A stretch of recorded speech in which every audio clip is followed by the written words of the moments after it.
You deserve to know about this. Taking sponsorship money from a privacy company while making content about privacy is a conflict of interest as clear as day, which is why I have never taken a single sponsorship deal ever. But it wasn't for the lack of companies trying to buy my integrity. Most of them were easy no's, some dubious VPNs, cryptos, or some unrelated stuff. But to the few that were interesting, I offered an interview instead of a moneyed entanglement, like Safing, which makes the Portmaster firewall, and Quant's privacy search engine. Some interesting content came out of that free from profit bias. Most recently, I have been approached by Proton, the company behind ProtonMail and a host of products that are now the biggest privacy competitor to Google's ecosystem. I was delighted at first that Proton found my work appealing, as they so nicely told me in the emails. I wanted to say no to their offer outright, but I didn't just want to shut them down immediately. I was curious. I wanted to know more. But then, things got really weird, and it all ended more strangely than I could have expected. So, I'm going to show you exactly what happened, and I'm going to be leaking the messages between me and a Proton representative. What you're about to see will give you a peek behind closed-door deals between your favorite YouTube creators and their sponsors. Proton is a company whose products I've been using since its inception. I actually signed up for ProtonMail all the way back when you actually had to get on the waiting list before you could open up an account. The reason for this was that Proton was one of the first email providers with user-friendly end-to-end encryption. It came out after Edward Snowden leaked the files on NSA mass surveillance that told us that all these big tech companies are just giving all of our data to intelligence agencies,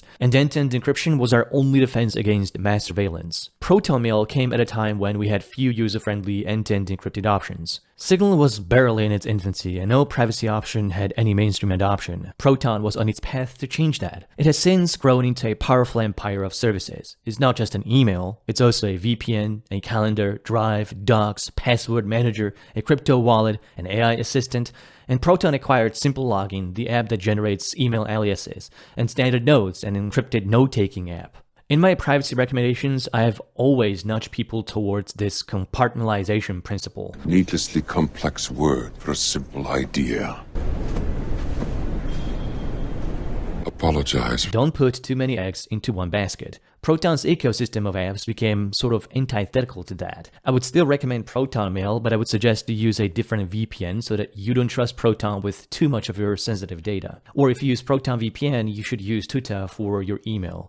You're avoiding a central point of failure. To be honest, I was a bit surprised when Proton reached out to me with an offer to collaborate. They first messaged me on Reddit because I don't actually have a public business email, and that's mostly because I don't want to be spammed by sponsors I know I would reject. So as I said, I would have said no to Proton outright, but I was also having a dilemma. I'll provide some context here. My channel has been punished by YouTube severely. Most of my videos just get shadow banned by the algorithm because of the anti-consumerist and anti-surveillance business message of my content. I recommend people stop using the big tech, install ad blockers, and migrate to privacy alternatives. There is very little advertiser interest in that, and as a result, I barely make more than $500 a month from YouTube ad revenue. This is my full-time job, and it's really painful maintaining this all by myself. My only other income is Patreon, which I'm grateful for, but the inflation is quickly evaporating the value of whatever support I'm getting. It provides for me, but I can't ever afford to hire some help, and I can't afford to provide for my family. So Proton's offer really did come at a critical point in my life, and it created this dilemma. Should I just take their money and compromise my values,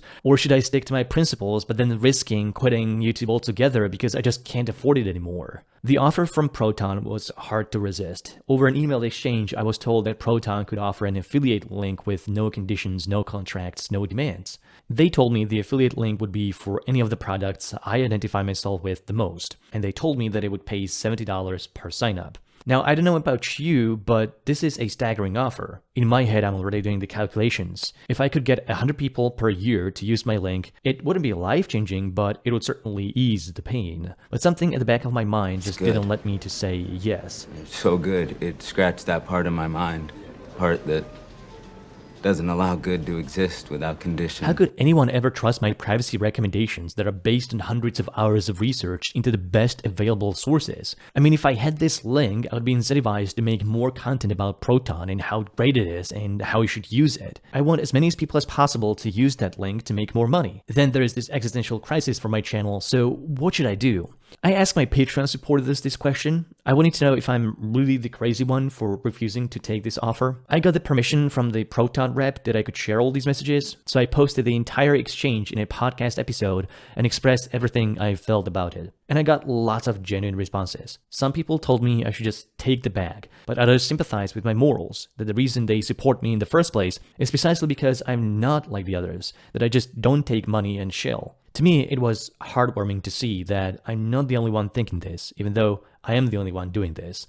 Literally every other for-profit channel is taking sponsorship money and affiliate partnerships without second guessing. It's easy money. None of them ever have the same dilemma as I do. And they're doing great. There is a reason why the best performing channels on YouTube are those that have products to sell, encourage impulsive consumerism, rarely question corporate or organizational practices. But why is taking sponsors such a big problem? While I'm considering this offer, I'm going all over my arguments. First of all, it's a clear conflict of interest. Are you kidding me? If you're a tech reviewer and you take money from the companies that make products you review, you're not unbiased. And you're not a reviewer anymore, you're a salesman. Moneyed interest is the biggest bias in media, politics, and academia. And we know this is a problem. YouTubers aren't immune to this. In fact, they are that much more exposed because they have no journalistic standards and no institutional accountability. They can just shill whatever and make money off of their audience. The other problem with sponsorship is that it incentivizes positive coverage and it oversaturates the discourse with positive messaging about sponsor interests. It is simple economics.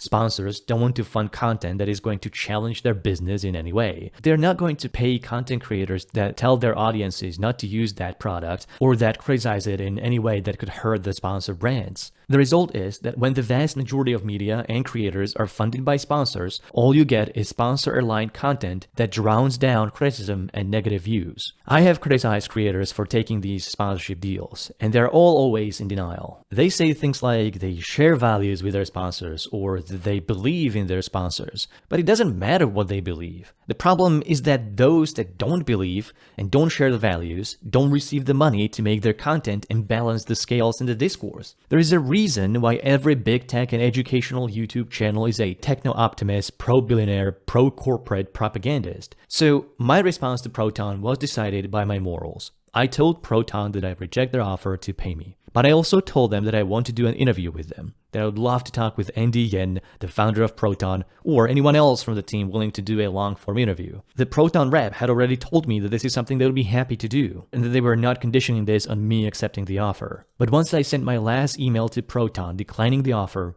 they said nothing. Proton hasn't responded to my emails ever since. And I have sent multiple reminders to them both on the same email address as before, as well as Proton's official press email. I don't understand. Why would Proton just ghost me? It couldn't be because I shared our emails with my Patreon community because they had agreed to it. It couldn't be because they don't like me all of a sudden, because they said they're aligned with my values. I had reached out to Proton about this interview multiple times to different email addresses, and I got no response from any of them, which leads me to believe that Proton has internally instructed their team to stop communicating with me altogether. Which is strange because the communication was great while the offer was on the table. It only ceased once I finally declined it.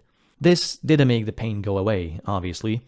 I declined the money and didn't get the interview. I'm not entitled to anyone's time, I know that. But privacy companies should stop treating us like commodities and realize that talking to the community is good for them and good for everybody. I mean, ProtonMail did an interview with me without any hesitation. I have my critiques of Proton, many of them in fact, but overall, I still recommend their services, just not all of them at once. This weird drama has no bearing on the privacy merit of the company. Other things might, but not this. I'm saying all of this to you to let you know about all of the decisions and sacrifices I'm making for the ethics and morals behind this channel. Picture what it would look like in a different scenario. I would have taken money from all kinds of sponsors and have affiliate links all over, and I would be able to hire other people to help me make better quality content even more frequently, and I'll be incentivized to go against the best recommendations because I would make more money shilling for my sponsors, and primarily for my sponsors. I'm trying to show you that this can be done differently. Well, if it can be done differently. Because none of this works if you don't support the channel. I'm reducing myself into an e-whore, begging for money from my audience, because I don't want to whore myself out to sponsors that would conflict with my videos. And that would be very, very easy. Not all sponsorship deals are bad. I mean, I could take sponsors that do not introduce these conflicts of interests. For instance, I've also been approached by the Ground News, but I haven't accepted anything from them. I was thinking of partnering up with Peak Design because I love their products, they have good ethics, and they didn't snitch on Luigi. Hey, there's that. But fundamentally, I will always be dependent on you. And if my audience doesn't step up to support my work, then I'll have to quit. It's a simple equation. YouTube will never allow me to make sustainable living out of ad revenue. You don't know this, but they actually gave me a community guideline strike for my video on NewPipe, which they deleted from my channel. You will never find it anymore. I'm literally banned from talking about ways you can watch YouTube without ads and Google Apps, and YouTube is threatening to delete my channel if I continue. So the buck has been passed to you, and there are only 3 options. You support me and keep my channel independent, or you don't support me and I whore myself out, or you don't support me and I quit. What's your choice?